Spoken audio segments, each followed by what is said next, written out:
To begin your Mondrian-inspired color theory project, the materials that you're going to need is an eraser, colored pencils, sharpener, and ruler. Keep in mind that the lead inside of a colored pencil is different than in a regular pencil. Do not over sharpen the point of your colored pencils or they're going to continue to break on you. Just simply give it 2 turns in your pencil sharpener and it should be ready enough for you to begin. The first thing we're going to do is to take our sheet of drawing paper. You'll notice the thickness of drawing paper is heavier weight than a regular sheet of computer paper. That's so it can withhold all the pressure and eraser marks that you may need to make to it. So what I'm doing, as you see, is lining up my ruler. Okay? So, as you realize, Mondrian's artwork later in the years was primarily constructed out of lines and simple shapes of squares. So all I'm going to do is put some marks, one at 1 inch, 2 inch, and decide where I want to put my marks. Okay, so let's say I'm going to do 1, 2, 3, and etc. across the top.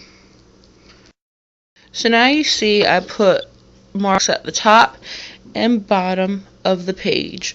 Then I'm going to line up with my ruler and start creating lines in which will then turn into a grid. Make sure you line up the bottom of the ruler on the one mark line you made and the top of the ruler on the other line. Okay? Then simply trace your lines with your pencil. So you can see now I traced all my lines vertically.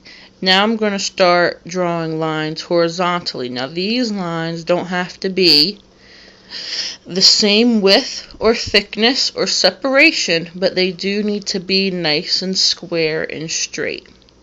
So the next thing I'm going to do is start drawing my horizontal lines, creating rectangles and squares. Be sure you use the ruler to do this.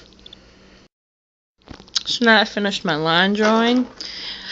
You should have at least 30 shapes composed of line, forming rectangles and squares. Okay, so as you see here, I had one large rectangle, which then I broke into 1, 2, 3 smaller ones. You can do that all throughout your piece if you would like to.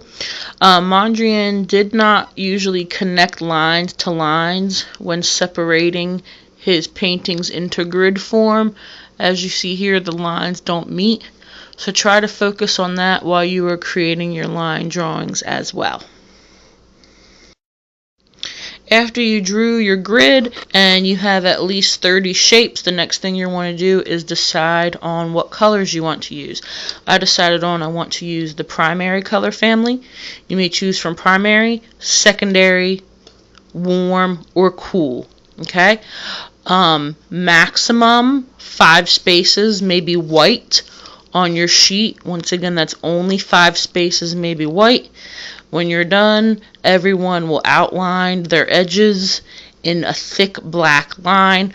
Once again, using your ruler to create your black outline.